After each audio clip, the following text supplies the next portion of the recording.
hər kəs Allahın kibriyası ilə mübarizə aparmaq istəyirsə, Allah onu zəlil eləyər. Qurani-Kərimdə də Allah Teala bizə Adəm əleyhissalamın əhvalatında danışır və o əhvalatda bizə mühüm bir mesaj çatdırır ki, təkəbbürlük ilk günahdır ki, baş vermişdi.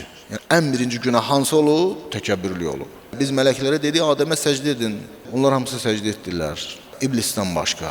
Rədd etdi səcdə etməyi və istəkbərə təkəbbürlük göstərdi və kənə minəl kafirin və o kafirlərdən idi. İlk günah təkəbbürlük idi, kibr idi. Əmir əl-Möminin əleyhissalam bu məsələyə izah edərək Nəhcül Bəlağada gözəl xutbələrinin birində belə buyurur. Deyir ki, Allahın iblisə etdiyindən ibrət götürün ki, iblis böyük əməllər etmişdi.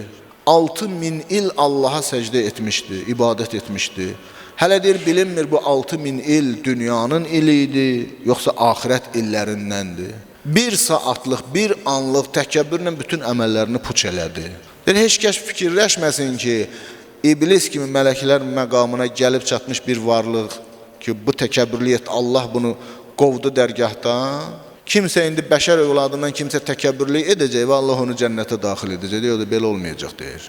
Əgər deyir, təkəbbürlük etmək caiz olsaydı, Allah bunu ən xas peyğəmbərlərinə və övliyalarına icazə verərdi. Lakin Allah peyğəmbərləri üçün belə təkəbbürlüyü sevməmiş, təvazökarlığı isə neynəmiş, onlar üçün razı bilmişdir.